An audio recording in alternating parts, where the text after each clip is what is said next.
గురు పౌర్ణమి ఈ సందర్భంగా మా శ్రీకళానికేతన్ మరియు కళా విపంచ్ హైదరాబాద్ వారు గురువులను సత్కరించుకోవాలనే సత్సంకల్పంతో ఈనాటి కార్యక్రమాన్ని ఏర్పాటు చేసుకోవడం జరిగింది. మా ఆహ్వానాన్ని మన్నించి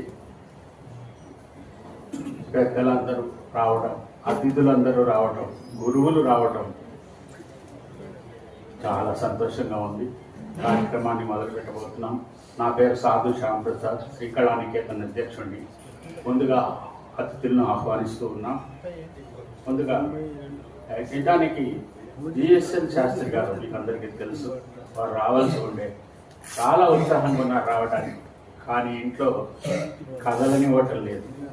మేము పోతే హావభావాలతో అన్నీ ప్రకటిస్తూ పద్యాలు కూడా పాడి వినిపించారు, కానీ నాయన అబ్బాయిలు రానియట్లేదు, నన్ను క్షమించండి అన్నారు. సో వారొక్కరు రాలేదు. మరి ఇప్పుడు ఆచార్య డిఎస్ఎన్ మూర్తి గారిని, వారు విశ్రాంతాచార్యులు, కేంద్రీయ విశ్వవిద్యాలయంలో పనిచేస్తున్నారు. మా ఇక్కడ ఉన్న వారికి అందరికీ కూడా చాలామంది గురువులు, వారిని వేదికకు రావాల్సిందిగా కోరుతున్నాను.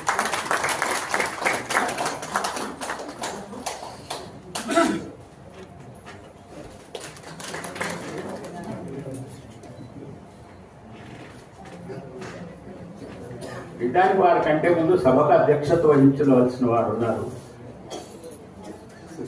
డాక్టర్ ఓలేటి పార్వతి సింగ్ గారు, క్షమించాలి, వారిని వేదిక మీదకి వచ్చి అధ్యక్ష స్థానంలో రావాల్సిందిగా కోరుతున్నాను.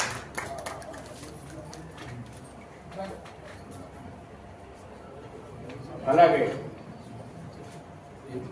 శ్రీ బిఎం రెడ్డి గారు,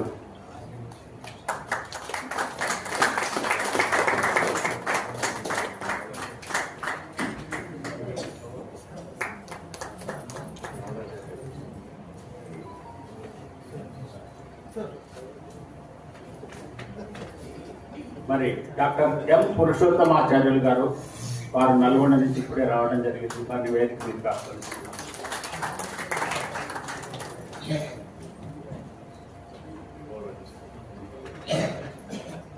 ఈనాటి అతిథుల్లో గడికమడ రామచంద్రరావు గారు కూడా రావాల్సి ఉండే, అనారోగ్య కారణాల వల్ల వారు మిర్యాల నుంచి రాలేకపోయారు.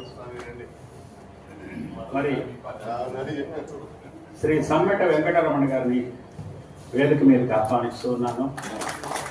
అందరికీ తెలుసు, వారు ప్రయోక్త, రంగస్థల అధ్యాపకులు కూడాను. మరి తదుపరి కార్యక్రమాన్ని కొనసాగించవలసిందిగా ఈ సభాధ్యక్షులు డాక్టర్ ఓలేటి పార్వతి సింగ్ గారిని